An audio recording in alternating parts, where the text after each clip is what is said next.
My parents returned my wedding invitation with a note that said, "We don't support this." 4 months later, they hired a lawyer to get visitation rights to my newborn. My fiancé Nolan proposed on a Tuesday morning while I was making coffee. No ring, no speech. He just said, "I want every morning to be this." I said yes before he finished the sentence. We planned a courthouse wedding, just us, his best friend as a witness, and lunch afterward at the Italian place where we had our first date. That was it. That was everything we wanted. When I told my parents, my mother didn't yell. She did something worse. She went quiet, then said, "So you're not even going to let your father walk you down the aisle?" I explained there was no aisle. It was a courthouse. She acted like I'd said funeral home. My father called me that evening. "Your mother is devastated. You know how long she's been planning your wedding in her head? Since you were 6 years old, and you're taking that from her." I told him this wasn't her wedding. It was mine. He said, "If you go through with this, you're telling us we don't matter." I said, "That's not what it meant." He said, "That's how it felt." Then he hung up. 2 weeks later, I received my own wedding invitation back in the mail. My mother had written across the front in red ink, "We don't support this." She'd underlined "don't" 3 times. I sat on the kitchen floor and cried for an hour. Nolan sat next to me and didn't say a word. He just stayed. We got married on a Thursday at 10 a.m. The judge smiled the whole time. Nolan's best friend Callum took photos on his phone. We ate chicken parm for lunch and were home by 3. It was the best day of my life and the worst day of my life at the same time. I tried calling my parents after the honeymoon. My mother answered once,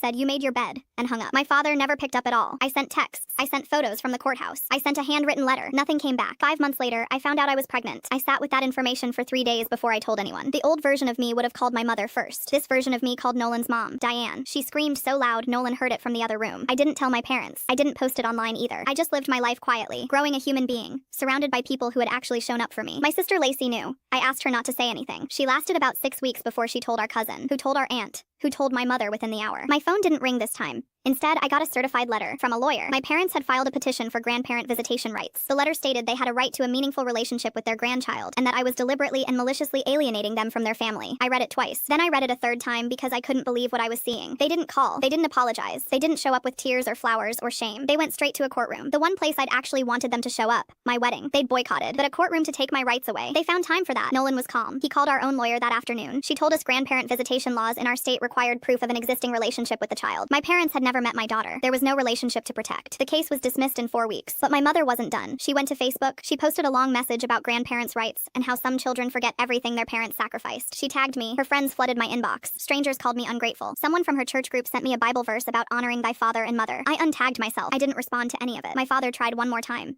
He wrote me a letter, a real one, not from a lawyer. It said, "We were wrong about the wedding. We see that now. But you can't keep our granddaughter from us. That's not fair." I wrote back one line, "You returned my wedding invitation. I'm returning your request." He didn't write again. My daughter is 5 months old. She sleeps through the night now. Diane watches her on Wednesdays while I work. Callum brings his daughter over on weekends so they can grow up together. My parents live 40 minutes away. They've never held her. Lacey asked me if I feel guilty. I told her no. Guilt is for people who did something wrong. I didn't return their invitation. They returned mine. I just never sent another one.